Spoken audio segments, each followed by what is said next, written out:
Hello everybody and welcome back to my channel, and if you're new here, welcome.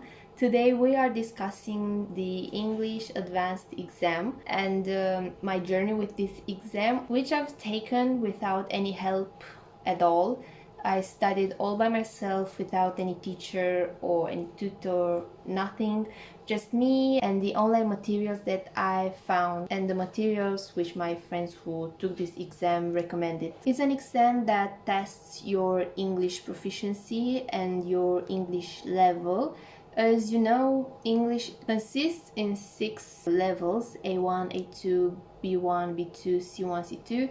This exam is for C1 level, but you can also get a C2 level. So for first, the C1 Advanced exam consists in 4 parts, which are reading and use of English, which are taken together, and there are 8 exercises, listening, which has 4 exercises, speaking, which you have to take along with another partner, and the writing, which you have to write 2 essays. One is an opinion essay and another one is one with a structure that you have to learn, which can be a letter, email, a proposal, report, or a review. The good thing with this exam is that this exam is totally for life. You don't have to take it over and over again like the IELTS, which expires in 2 years. So this for me is a great advantage. So for first, I used to prepare for this exam in 2020 when I was in high school, but then the pandemic hit and I had no idea if this exam is going to happen in my country, and I decided to stop all this learning process, and I didn't take this exam until now in 2025. And now to start with my journey, I started for first to prepare for this exam in September last year. For first, I knew I was lacking vocabulary, so from September to around January, I took care of this part and I started to learn many words, as many as possible, and idioms and phrasal verbs. I've created a dictionary on my iPad with all the words that I didn't know, and I started to write them down and to write them with examples and the real meaning. After a while, I realized I've heard about this word, but I didn't know how to translate them into my native language, and each time I've got stuck. So after that, I decided to take all of them, to write them down and to learn them, and I can say I've seen a huge improvement in my English after doing this. I think for first, I started learning for real for this exam around January, when I felt I have less time left for it. I knew for first I've downloaded and I found in my house some old books from when I used to learn for this exam, and I started to prepare for it from there. First, I started to learn for use of English and reading parts, which for me were the hardest parts. I knew that reading and use of English parts for me were the hardest, and these two were going to take my level really down.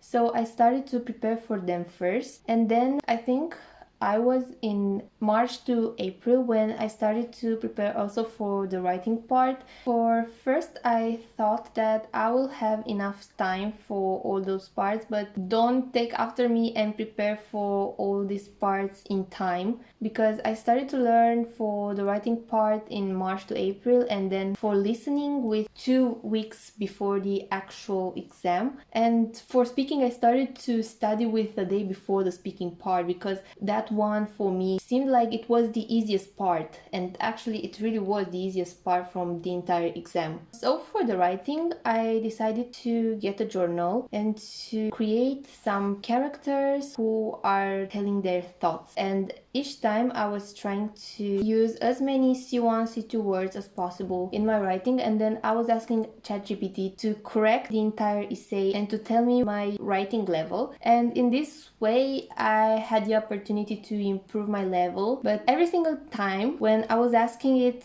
to say my English level, it was B2 to C1, which was frustrating at first. And then I started to think that I don't know how a human being thinks. I have no idea what's my actual English level when I'm doing writing parts. No one is telling me what my actual level is. There's no human being telling me that. It's just me and AI. And I thought for first that everything is going to be fine, and actually it was fine. For the listening, I started to prepare it 2 weeks ago. For me, it was extremely easy because all I did from February to May was to watch English TV shows, movies without any subtitles at all. All I did was listen to what the characters were saying, and I would recommend you this for the listening part. And then for speaking, I started to prepare a night before the exam. I know I was really stressed. I was watching those videos from the official Cambridge exam channel with the examiners and the two students. I started to watch all of them, and I started then to read all the reviews from the examiners. It made me believe that it's not that hard at all, and watching all those comments from all the people who were taking the exam with the night before me like 2, 3, 4, 5 years ago gave me so much hope for it, because everyone was saying that this exam is easy and we should not be nervous for it. We are putting this effort on ourselves, but when we are going there in the room with the examiners and the other colleague, all this negative energy just fades, and once you are looking at the pictures and once you are talking with your examiners, everything seems so easy. This is what happened to me in my exam day for speaking, and the speaking part is in another day than the other parts. Speaking part was 1 week before the other parts, and then with another week we had the entire exam. That day was something. That day was extremely tiring. With 1 day before, I decided to study the entire day, and I stayed up until 3 a.m. and then I had to wake up really early because the exam was really far from the place where I live. And then when I was taking the exam, that lack of sleep started to hit me like a rock. From exercise number 5, from reading, I felt terrible, and so on.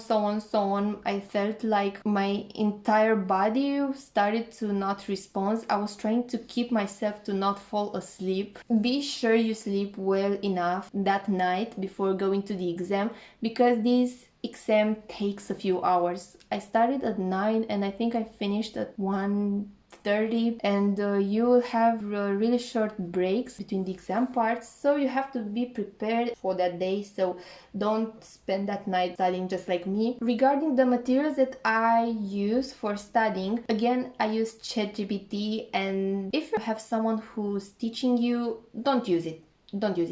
But if you're doing this alone just like me, for me was helpful for reviewing my text, for giving me different advanced words. I told him, give me a list of verbs, adjectives and nouns C1, C2 to replace the ones from A1, A2 level, and it gave me an entire list. For the writing, I told him to give me some advanced structures to use in my text. Also for speaking, I started to speak to him and to give him my responses for exam. So I was giving him a link for an exam, and then he was asking me those questions, and then he was telling me what was my English level and how to improve my speaking, my writing, and so on. As I said before, I use these books right here. I will put them here somewhere.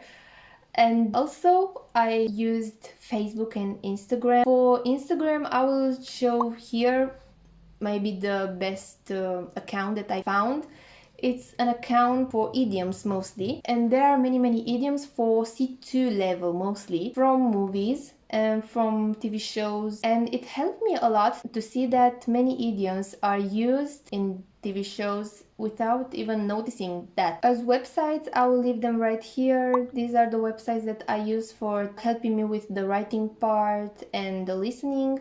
And then I also used YouTube. Here I have some accounts that I do really recommend, and this one helped me a lot with the writing part, with advancing my introductions for any parts. Also, I read many books. I also watched TV shows, as I said before, and the one that I really love, I will show it right here, is Australian, but you can also understand it if you are using no subtitles. And also I was trying to speak as much as possible. I was talking to myself every time I had the occasion. I was asking myself real things like how's the weather, how to cope with any kind of situations. And I also did some YouTube videos like this one. This helped me to open up more and to speak more fluently in front of the camera. I'm still making mistakes, I know that. I feel like I had a huge improvement in my speaking and my ability to also speak in front of the camera. A piece of advice that I can give you is to study in your own pace. For first, I didn't want to take this exam in May. I had another opportunities for June and March, but for June was too late and for March was too early, so I decided to take it in May. I was unsure at first, but now I feel much better taking this exam at the right time in the right place. I also recommend you to not stress for anything. I know you will feel anxious, you will feel really like you are going to explode on the day of this exam, but it's not that bad actually. And I had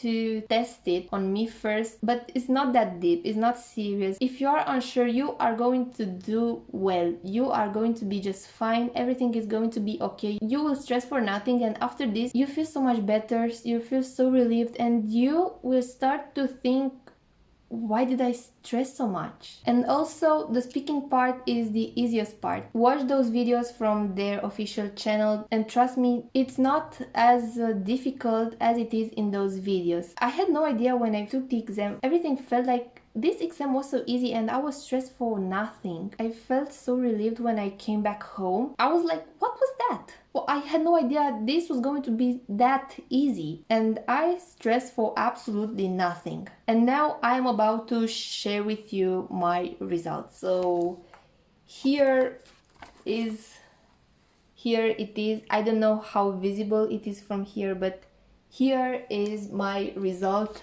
I was in shock.